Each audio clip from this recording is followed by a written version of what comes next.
Today's daf we're going to be learning is Yevamot Nun Zayin. A few short announcements. Class this week will be as usual, Yom HaZikaron, Yom HaAtzmaut. It's all normal, regular time. And the classes will go up as usual. The bookmarks, we extended the deadline. So if you haven't ordered bookmarks, you have till Friday to order bookmarks. And then it'll take some time. Whoever ordered, it'll take a little while till we print and then send them, etc. So patience, but hopefully you'll get them within a few weeks, maybe closer to a month, depending on the mail system is not the most reliable. Okay, today's daf is sponsored by the Cohen, Ray, and Maybaum families in loving memory of their mother, Elizabeth Maybaum, Elisheva Bat Yehuda, on her third year at site. You inspired us, you supported us, you make us laugh. We miss your wise counsel and insights. We miss you. And today's daf is also sponsored by Avi Yonitzman in loving memory of Albert Kovni Ben Edel and health to Serena Kovni Bat Rachel. Okay, we're going to get started. I'll review from the Mishnah on the bottom of Nun Vav Amud Bet. As I said, there's a study guide for today, so you can use it to help you. I'm only going over the beginning part of the Mishnah because that's what's going to be relevant for our conversation today. Any kind of forbidden relationship, I'm not going to go into all the details, but any kind of woman who is not allowed to marry a kohen. There's a bit of an issue here with the Mishnah because it mentions a chalutza, which we already learned is only rabbinic. And the Gemara is going to talk about is if these are all d'oraita Torah. I'm not going to get into that, but there's a bit of a question about the chalutza in our Mishnah. There's a whole bunch of things I'm not going to really get into, but I'll mention a little bit, which is we'll get there soon and I'll tell you where there's some confusion here. But the case in the Mishnah, even the case in the Mishnah is a little bit confusing. We explained it yesterday based on one interpretation, but there's other interpretations as well. We explained that we're talking here about a daughter of a kohen who gets betrothed to one of these forbidden relatives, one of these forbidden relationships, like she's a divorcee and she gets betrothed to a kohen,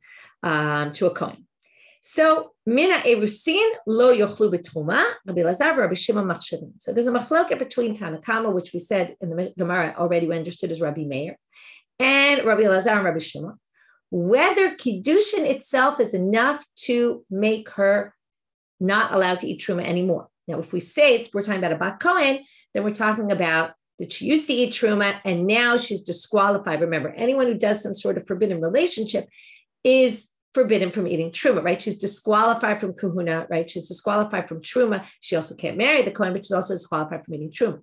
Now, some people think that we're actually talking about a kohen and about Yisrael. And then you have to understand the Mishnah a little bit differently. But we're going to stick with that it's about kohen. And the issue is she allowed to go back to her father's house and eat truma or not? Just from the erusin, the engagement alone, the betrothal. Okay, remember, erusin, kiddushin, betrothal, engagement, it's all the same term. So we use them interchangeably. So the question is, now the Gemara is going to term this, okay, which is very often, the Mishnah gives cases, doesn't usually use terminology. Later on, there becomes this terminology that kind of sticks, which is, they call this mishnameret libi'ah psula d'oraita. She's waiting for, right, her next step basically is to have a relationship, right, a physical relationship with someone who's forbidden to her. So that's the issue here. She hasn't yet, right? When does she really become psula? When she engages in intercourse with him. But she hasn't yet done that. She's just done the kiddushin, right? We are assuming she didn't do the kiddushin through bi'ah, okay? We're assuming she did it through shtar, through kesef, something like that. Now, machloket is that enough to disqualify her or not? Okay, that's the machloket. So we said, right, Rabbi Meir brought a kal v'chomer and said, well, if a regular kiddushin can forbid her from eating truma, like she gets betrothed to a Yisrael, then even this, there's different interpretations of what exactly kiddushay reshut are, but let's just assume a regular Yisrael, then of course a forbidden relationship with this kohen is going to forbid her entirely, to which they say to him, what are you talking about? You can't compare apples and oranges. A Yisrael can forbid her because a Yisrael is not in the realm of truma at all. A kohen has the ability to marry somebody else and bring them into the world of eating truma. So you can't compare kiddushay reshut of a Yisrael and how much he messes up his wife with truma to a kohen who theoretically in other cases could bring his wife to eat truma, even though in this case he can't, but maybe that puts him in a different place and maybe that would allow him to also not forbid her at this point without having done the bi'ah, the intercourse, it maybe won't forbid him from, cause him to stop her at this point of the betrothal from eating truma, to disqualify her. So then we gave this case of a patzua daka kohen shekidesh bat Yisrael. We have this interesting case where we have a patzua daka, a person who is considered not permitted to marry within Kahal Yisrael, Kahal Hashem, like a mamzer. Okay, they're one of these psulei chatanut, as we call them. He did kiddushin to a bat Yisrael. Now he's a kohen. Okay, even here there's different girsaot. Rabbi Yochanan says it's to a bat kohen, not a bat Yisrael. Okay, so there's debate about whether we're talking about he betrothed. Okay, so again, how similar this case is he's a kohen, except that he's a patzua daka who's not really supposed to marry. He marries a woman. Now, we don't know, is it a bat Yisrael or is it a bat kohen? And what's the truma issue? Is it to bring her into eating truma? Is it to stop her? It's a little bit confusing here, right? He's disqualifying her from what she used to eat because she's a bat kohen? Or it matters a little bit, but commentaries read this in all different ways. Like I said, could be it's a bat kohen, it could be it's a bat Yisrael. The point is, he does kiddushin with a woman who's forbidden for him to do kiddushin with, because he's not allowed to marry a regular Yisrael or a bat kohen or any of that. So, banu lemachloket Rabbi Elazar v'Rabbi Shimon. So, according to Rabbi Elazar in the name of Rabbi Oshaya, this is the same machloket as our Mishnah. Because again, what is it? It's as we call it. The Gemara is going to say, right? Le Rabbi Meir de Amal Mishnah. Now they put words in his mouth. He didn't say these words, but this is basically what he said. Mishtameret lebiat psula deoraita lo achla. Once she's already committed the first stage to a relationship that's forbidden, she's already disqualified from eating truma. Rabbi Elazar, Rabbi Shimon, the Amri Mishtameret lebiat psula deoraita achla hanami achla. They said she can eat. Therefore, in this case, she can eat as well. Okay? Just like we're basically saying, kohen to grusha is equivalent to patzua daka to a bat Yisrael or a bat kohen. It almost doesn't really make a difference. Then the Gemara says, mimai. First of all, I want to give you an interesting case. Okay? Sometimes I know you think it's part of the discussion, I think, is really theoretical. And part of these cases could be very interesting practical ramifications. Okay? Like what's the status of okay, so a patzua daka can't marry B'kal Hashem. So my husband told me he was involved in a case where there was a woman who was a gioret, a convert. Now, a convert generally can't marry a kohen. So there was a person who was a kohen who was sick with cancer, had undergone chemotherapy, and could no longer have children. So one of the dayanim wanted to suggest to allow them to get married that maybe we could call this person a patzua daka. Right? Because again, what exactly the definition is, right? Part of it is that they can't have children. So he said, let's call this person a patzua daka, and then he'll be allowed to marry the gioret, because then he will be in the category of people who are not B'kal Hashem, which then can marry a gioret. And that would resolve the kohen gioret problem, right? In other words, whenever a case comes up, if a kohen wants to marry a gioret, so the Beit Din, at least depending on who the Beit Din is, but they try to see, is there some way to figure out a solution? So he suggested the solution, which sounded like a perfect solution. What happened? The other dayanim firmly disagree with him, and why? You can probably think about it on your own, which is they said this sets a precedent. If we call this person a patzua daka, then anytime, right, another kohen comes to get married, and he's not going to marry a gioret, he's going to marry a regular woman, well, we're going to have to disqualify him because it's a patzua daka and he can't marry, right? He'll be like a mamzer on the blacklist. We don't want to add that to the list. So the dayan who had said it was okay said, we'll deal with those problems when we get there. In other words, he said, this is where we have creativity in halacha, right? We can, for this person, we'll call him a patzua daka. When the next case comes up, we won't call it a patzua daka. It's like an interesting debate within halacha, right? The other rabbi said, no, once you call someone who underwent chemotherapy and can't have children anymore, patzua daka, you're going to have to do that to every kohen who comes, right? Any, not even kohen, anyone who comes along. It's a very interesting debate. Unfortunately, they didn't rule like the dayan. They overruled him, and they wouldn't allow the couple to get married. I don't know what happened in the end, but his ruling was not accepted. But it's an interesting application of what we're learning. So let's go back to our Gemara. So we tried to compare these two cases. The question is, are they comparable? So now we're going to say the same thing that we said a minute ago about the comparison that Rabbi Meir made to a Yisrael. We're going to say the same thing here. Mimai, why are you thinking these are similar? Dilma ad kan lo ka'amrei Rabbi Elazar v'Rabbi Shimon ha'atam ela di yesh lo laha'achil b'makom achil. The regular kohen could have married a regular woman, not someone who was divorced, and they could have allowed her to eat truma. And that is, they have the power to bring truma to other people, right? That's why the Rabbi Elazar and Rabbi Shimon said we're not disqualifying her, because the kohen himself has the power to do that. But patzua daka can't bring another woman into truma. Now you have to understand a few things about patzua daka. Certain things we don't really know, and there's going to be a question about this right now. Patzua daka is a kohen. Now it's true he can't marry within the community, but he can't marry B'kal Hashem, so he can marry a mamzer, he can marry a convert, he can marry people who are considered not necessarily a gioret can go both ways, right? The convert can marry within and can also marry without. The mamzer can only marry without, right? Patzua daka also. So now, a patzua daka can eat truma. Okay, if he's a kohen, he's not disqualified from eating truma. He can't do the avoda in the temple. He can't do certain things, but he can eat truma. Okay, in certain ways, he is still a kohen. And that's what's going to cause some confusion in today's stuff. So they say, but he can't marry a woman because he's not allowed to marry. So he can't marry a woman and bring her into truma. So he's not comparable to the kohen in our Mishnah, who, well, he can't marry the grusha, he can the divorcee or the chalutza, but he can marry other women. So you can't compare. So now they say, what do you mean? What about the daughter of a convert? Now we're going to learn today, there's a three-way machloket about a daughter of a convert. What's her status? And can she marry a kohen? A convert cannot marry a kohen, but maybe the daughter of a convert can marry a kohen. So maybe you could say a daughter of a convert. Now, again, we're going to see this is a bit of a debate. Is she B'kal Hashem or not necessarily B'kal Hashem? Is she more like a gioret who can marry in or out? So if you say she can marry out, meaning she could marry a patzua daka, then if he marries her and he's allowed to marry her because he's not a kohen really, he's a kohen, but right. The question is, there's actually going to be a debate about this. Do the psulei kehuna apply to him? Right. On the one hand, he can't marry within the community, but the question is, can he marry a divorcee that's out of the community or a convert? It's a bit of a question. So theoretically, what they're saying is maybe he can't marry a convert, but the daughter of a convert, maybe he can marry.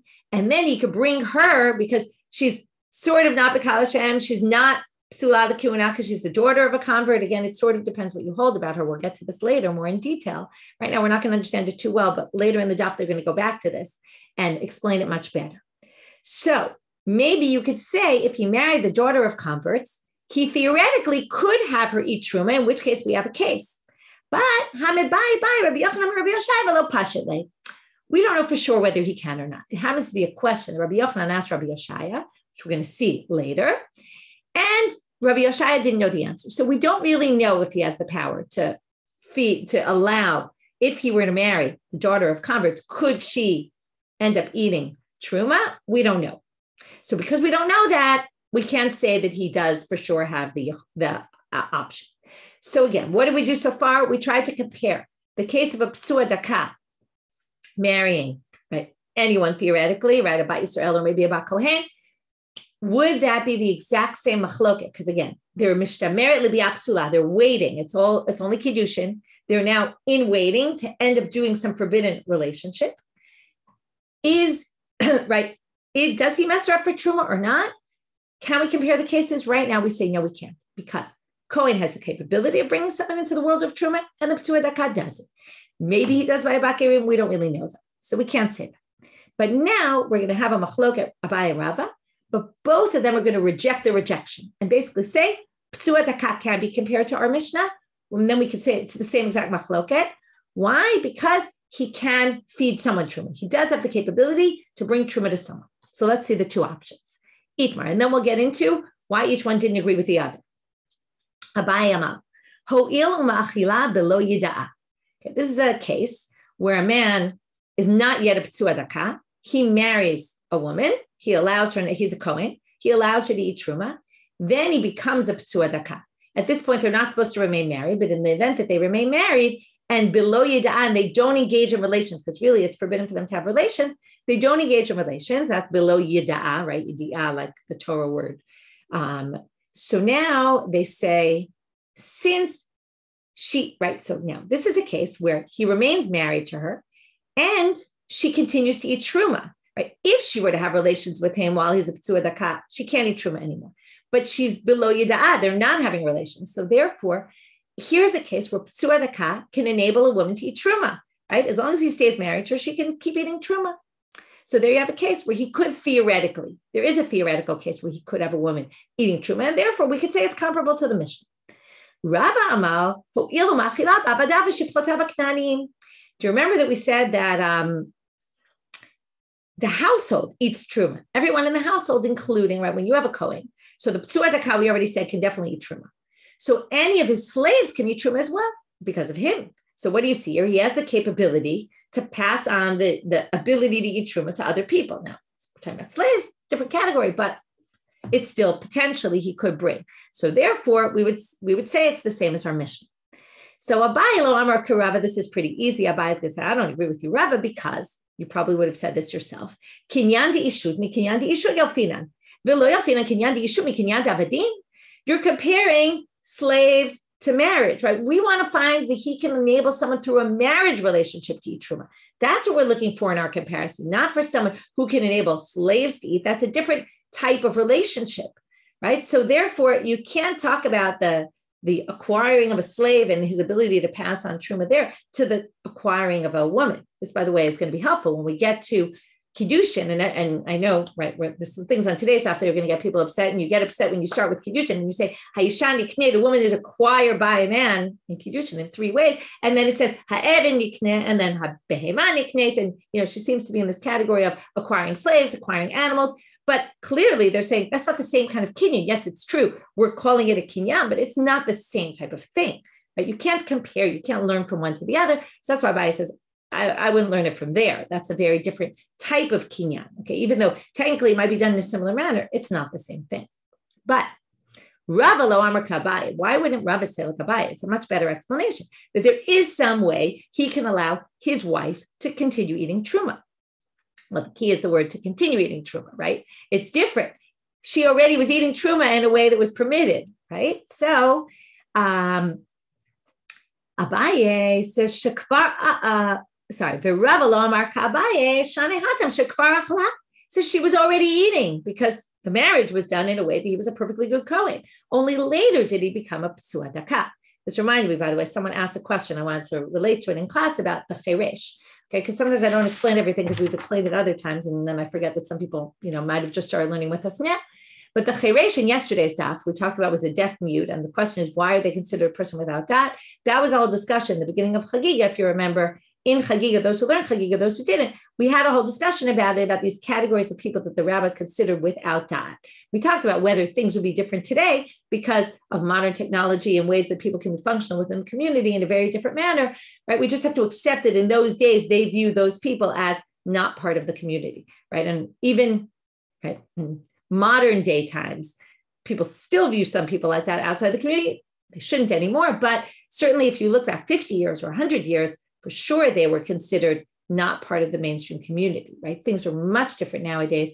And I think we'd have to revisit, right? And people are writing articles about revisiting these categorizations. Okay, so we just have to accept that that's how they viewed it then. And again, they talked in Chagiga. What I always liked about it was a story about people who were deaf, and then it turns out they really knew everything when they were able to. I think they couldn't speak, and then they managed to speak, and then they realized they knew a lot. So it's not so clear cut.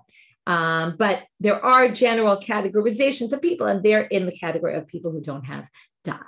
Okay, so why did I think of this? Because this is a similar thing where the marriage was done before he became a deaf mute, and then later, when he became a deaf mute, right, that the things changed. So here the same thing. This is just a continuation. It's not a place where he was able to allow her when he was a patzua daka. No, he's just able to continue what was. That's not the same. He says, I don't buy it that it's just a continuation because there's no such thing as a continuation when it comes to truma. I'll show you what.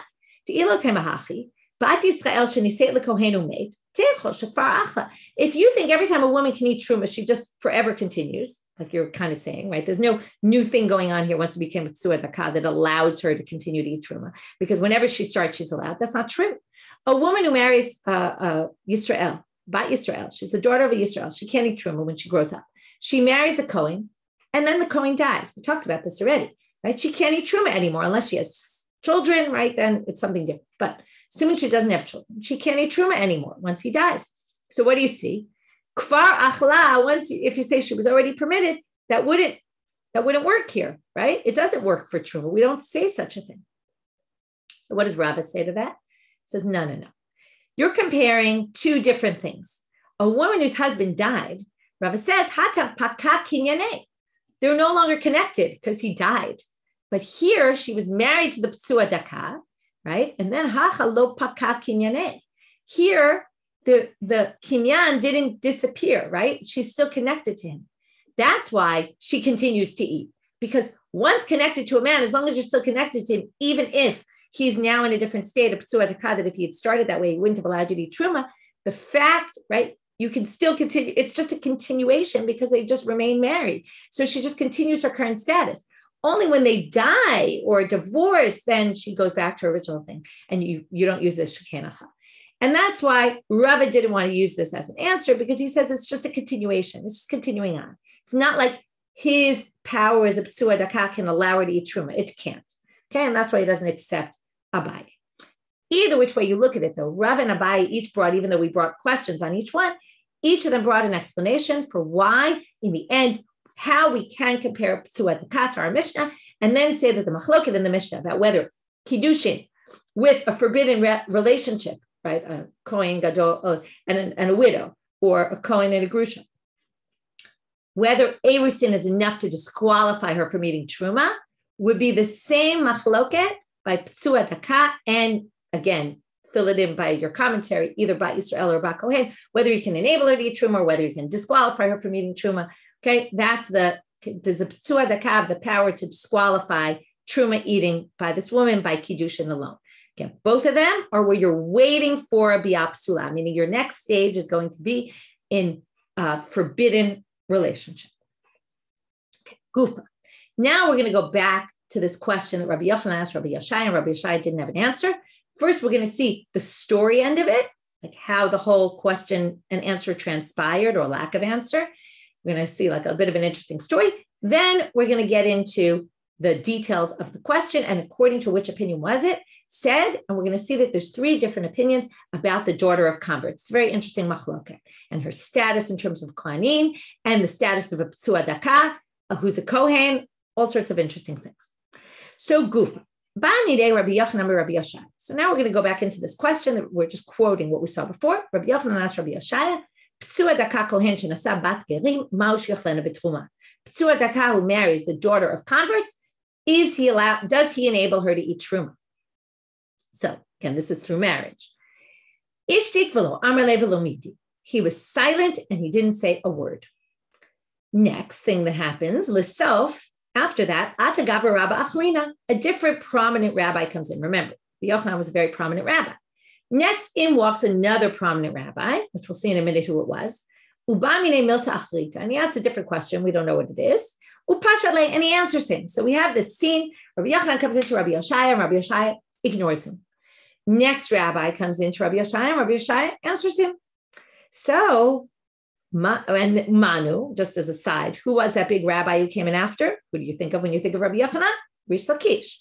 So it was Rish Lakish. Comes in Rabbi Yehuda Nasiya. Okay, you might remember in one of my favorite stories is in Megillah, where we have the funny sendings of the Mishlochei Manot. So one of the famous stories is between Rabbi Yehuda Nasiya and Rabbi Oshaya. Okay, so and it's where he says, what did you send me? You sent me this. And there were actually all sorts of different versions of the story. But you see, they had a relationship. Rabbi Yehuda Nasiya is the grandson of Rabbi Yehuda HaNasi. So Amalei Rabbi Yehuda Nasiya the Rabbi Oshaya. He says to him, I don't get it. Atu Rabbi Yochanan lav gav Rabbahu. What, is Rabbi Yochanan not a great prominent rabbi? What, he comes in, you don't answer his questions, only Rish Lakish comes in? I don't get it. So Amalei, to kaba mine milta delay patra. He asked me a question I didn't have an answer for. That's why I didn't answer him. Don't think it was that I didn't afford him the respect he deserved. I just didn't know the answer. Now, it's an interesting story because obviously Rabbi Oshaya did do something wrong. He should have said, I don't know the answer, right? He should have responded to him in some way and explained, right? It's always frustrating. Sometimes you talk to people and they just ignore you and you don't, they ignore you because they don't have an answer. They ignore you. It's never good to ignore people, right? And it looks bad. Because here, look what happened. The contrast, it made Rabbi Yochanan embarrassed. In any case, that's the story part. Now we get to the question. liman, according to is this question asked. Now it's gonna unfold, and it would have been nice had they just quoted us the three opinions from the beginning. But instead, they're going to go into each opinion, and then through a discussion about the opinion, then they'll finally get to what that person holds. So it's a little kind of backwards, but we'll read it and explain. Ilu Rabbi Yehuda. Now, if we hold like Rabbi Yehuda, who holds something about the daughter of converts, which we're going to see through a machloket, the question is, there's still two options within each of them. There's two options about the track of a patzua daka. Is a patzua daka, who's a kohen, is he still, remember, we said he could eat truma. He's at this in between. He's not exactly, though, he can't marry within the community. But are the isurim of a kohen still upon him? Like, for example, can he not marry? And the isurim about marriage. His issues seem to be relating only to marriage. Like, for example, he can't become impure to dead people like kohanim. He can eat truma. He's got certain things about kohanim. But when it comes to marriage, since we put him outside the community, he can't marry normally. Are the forbidden women, like a divorcee, also forbidden to him or not? Okay, so that depends on whether you say he's bikdushatei, he's sanctified like a regular kohen, meaning he can't marry someone who's divorced, or you say he's not bikdushatei and he can marry a divorcee, or, for example, a convert. Okay, so there's two tracks. So if you hold like Rabbi Yehuda, which we don't yet know what he holds about converts, we're going to have to get to it soon, the daughter of converts. We're now going to say there's clearly no question to Rabbi Yehuda. Rabbi Yehuda will for sure say there's no way his wife can eat truma. Why? We're going to do the two tracks. If he's like a regular kohen and can't marry a convert, then lo achla. So if he can't marry a convert, he can't marry the daughter of a convert either. Why? Because Rabbi Yehuda holds. Now we're going to finally get to his opinion. Daha amar mar, which means Rabbi Yehuda says, bat ger zachal kebat halal zachar. The daughter of a male convert is like the daughter of a halal, meaning she can't marry a kohen. Okay, what does it mean, the daughter of a halal? How does halalut work? Halal is someone who's born from a divorcee and a kohen, let's say, a forbidden relationship of kahuna. So a divorcee marries a kohen, they have a child. If it's a daughter, she can't marry a kohen, she's a halala. If it's a son, then it gets passed down one more generation. His daughter is a halala and can't marry a kohen either. Okay, so if she's like the daughter of a halal zachar, we're going to compare. Since the daughter of a man born to a forbidden relationship is forbidden, the daughter of that union is forbidden to marry a kohen, we're going to call the second generation convert also forbidden to marry a kohen if her father converted. So therefore, she was the daughter of Gerim, which means her father was a convert. So she couldn't marry him, which means, right, he's bikdushatei, so he has all the isurim of a kohen upon him, and he married someone who's forbidden to him. So no, she definitely can't eat truma. And ila bikdushatei kai, and if you say, now we're going to see another opinion of Rabbi Yehuda, if you say that he's not bikdushatei, and he can marry any divorcee, convert, it doesn't matter. But remember, he's not bikdushatei. Now, a patzua daka can only marry someone who's not b'kal Hashem. Well, daha amrinan kahal gerim ikre kahal. A kahal is a convert community is yes b'kal Hashem, which means that a convert can't marry a patzua daka ever. So if, again, it's going to be a forbidden relationship. Either way you look at it, according to Rabbi Yehuda, it's a forbidden relationship. Because we're going to see there's two questions. Number one, is she forbidden to marry this patzua daka kohen, right? Is she considered someone who can't marry kohanim? And is she considered part of the community? If she's considered part of the community, she can't marry patzua daka no matter what. So basically, according to Rabbi Yehuda, there's no way it's a permitted relationship on either track, and therefore there's no question. Obviously, she can't eat truma because as soon as it's a forbidden relationship, she can't eat truma. Either Rabbi Yossi, second opinion, bein bikdushatei kai, bein la bikdushatei kai, again, take one of each of these tracks. Either which way, achla, she can eat. Why? Because he has a different approach about each of these things. Bikdushatei kai achla, why? If we go the track that he's sanctified, meaning he can't marry anyone who's forbidden, well, we're going to see he doesn't think second generation convert is forbidden.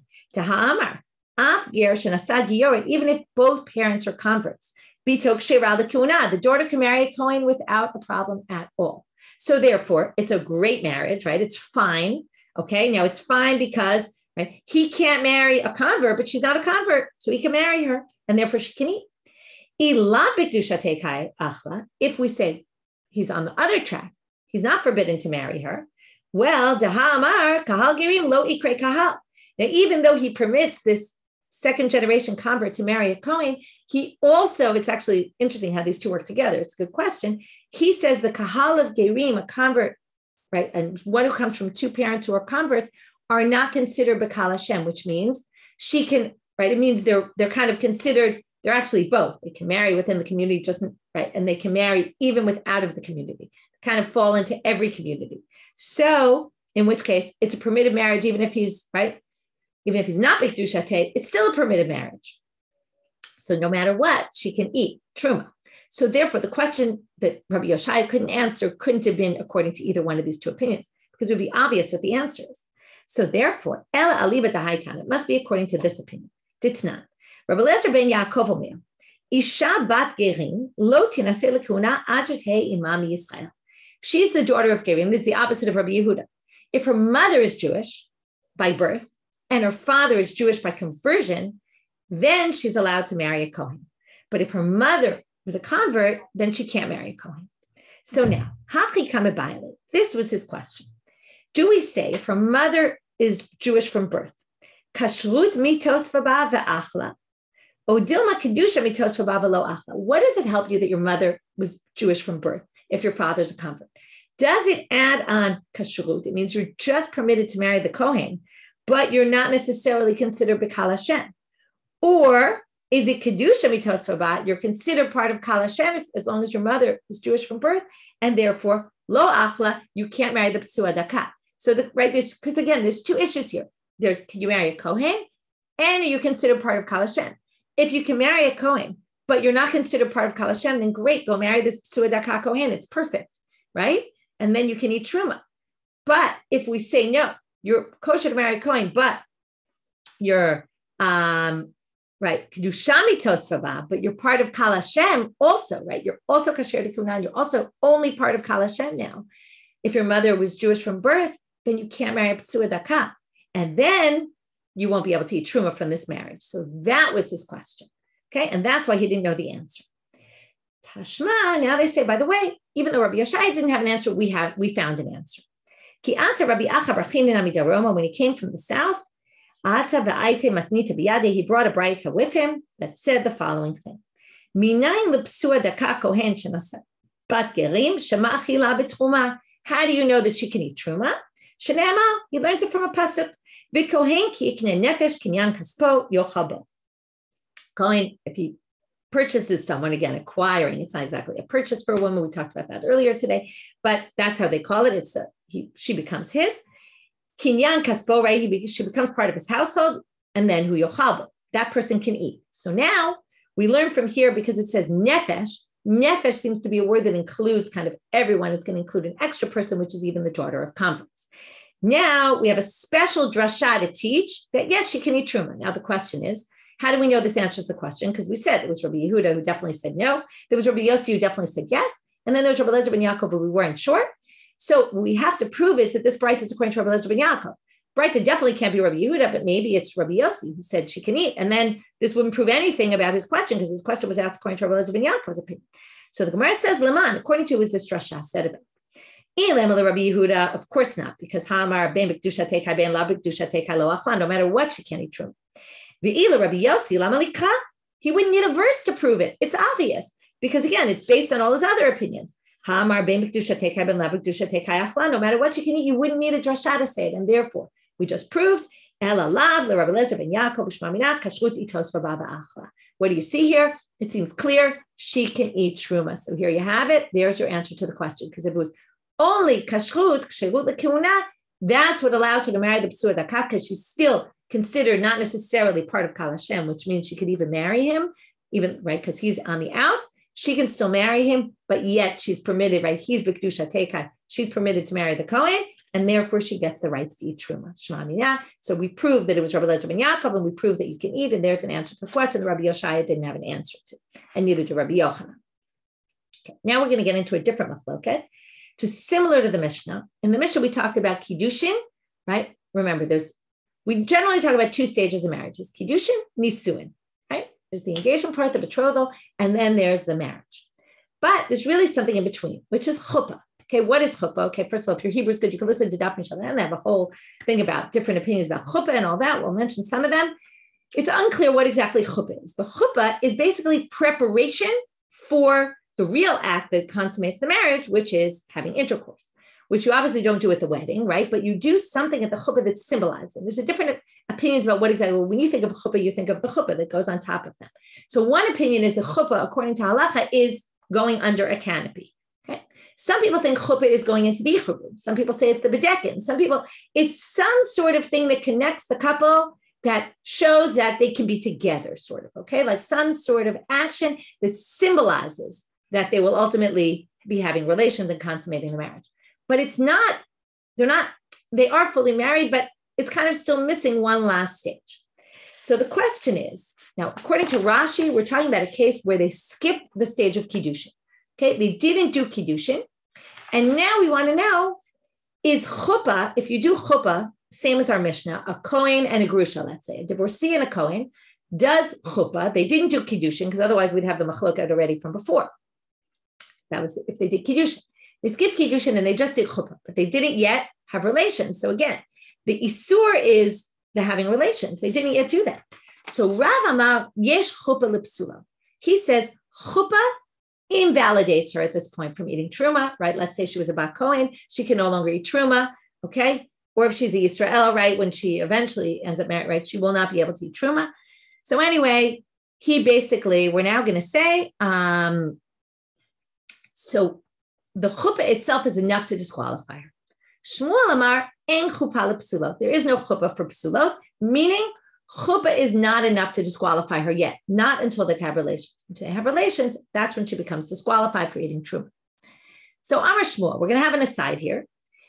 Take a deep breath. This is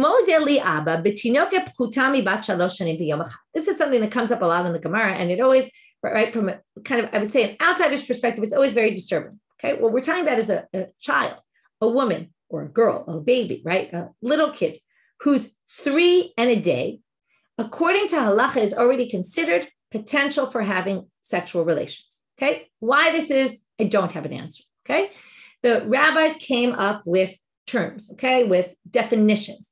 A man, it's at the age of 9 in a day. With a woman, it's at the age of 3 in a day.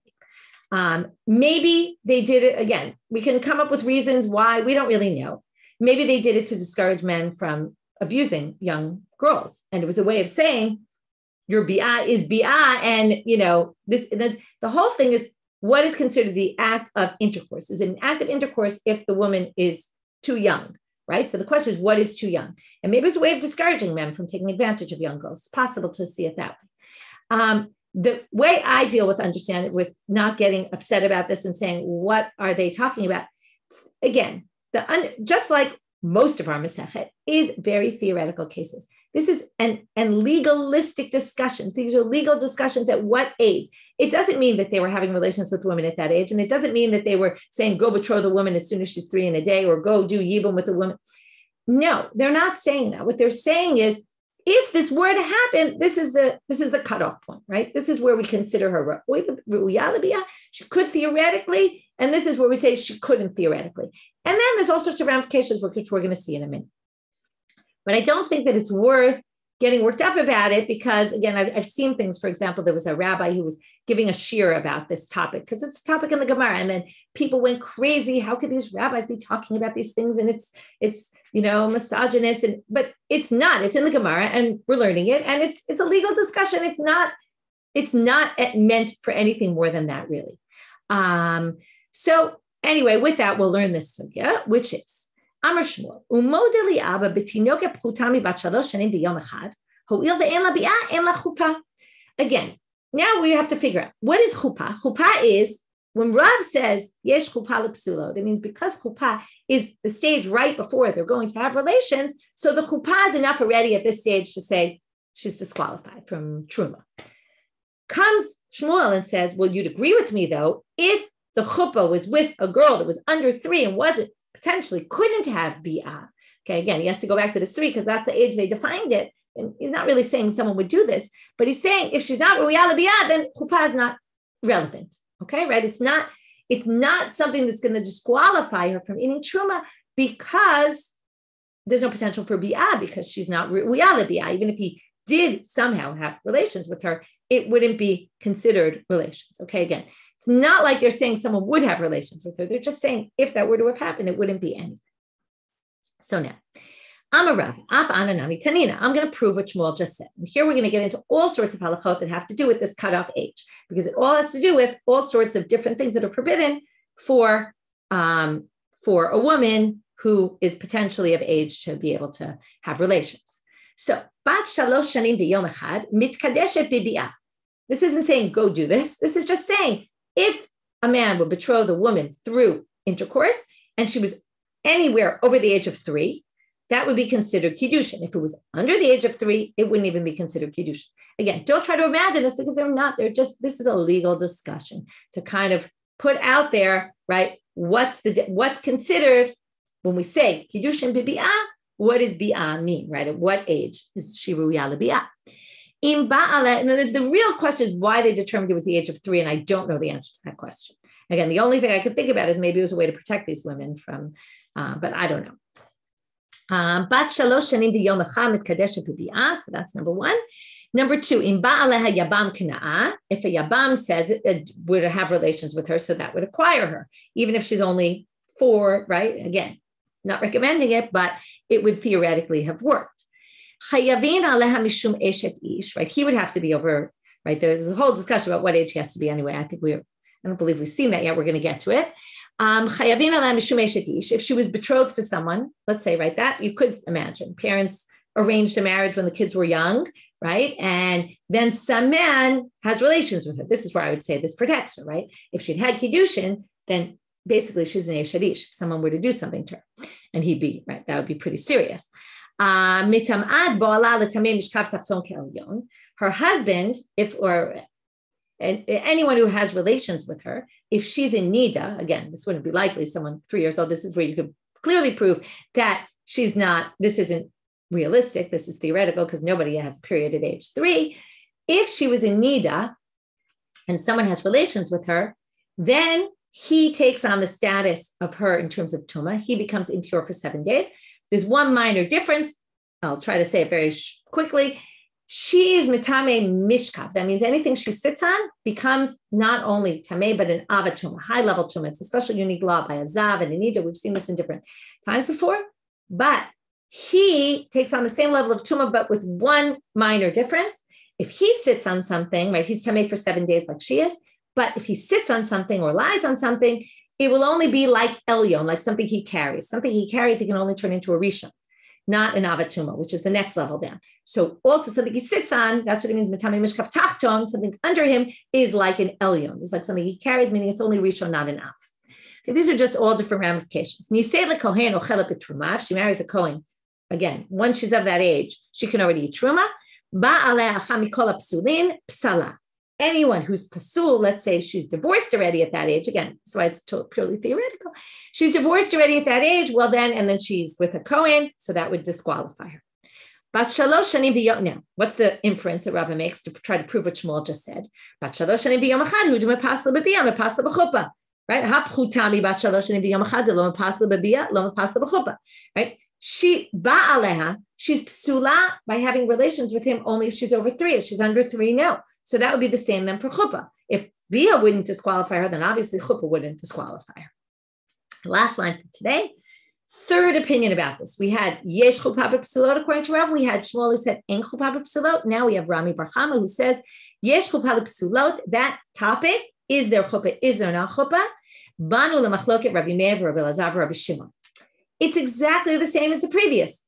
Remember, someone who does kiddushin to one of these women that's forbidden, since she's mishtameret l'biyah psula, her next stage is to do biyah psula, right? Even though we now learned there was a stage in between, which was chuppah, but chuppah to biyah is like kiddushin to biyah, right? In other words, it's before, and therefore it's going to be the exact same machlok. Tomorrow we're going to try to reject this and say not necessarily, and we'll read exactly why they, what they say, and then we'll get more into this issue tomorrow. With that, we'll finish our shiur for today. Have a great day, everyone.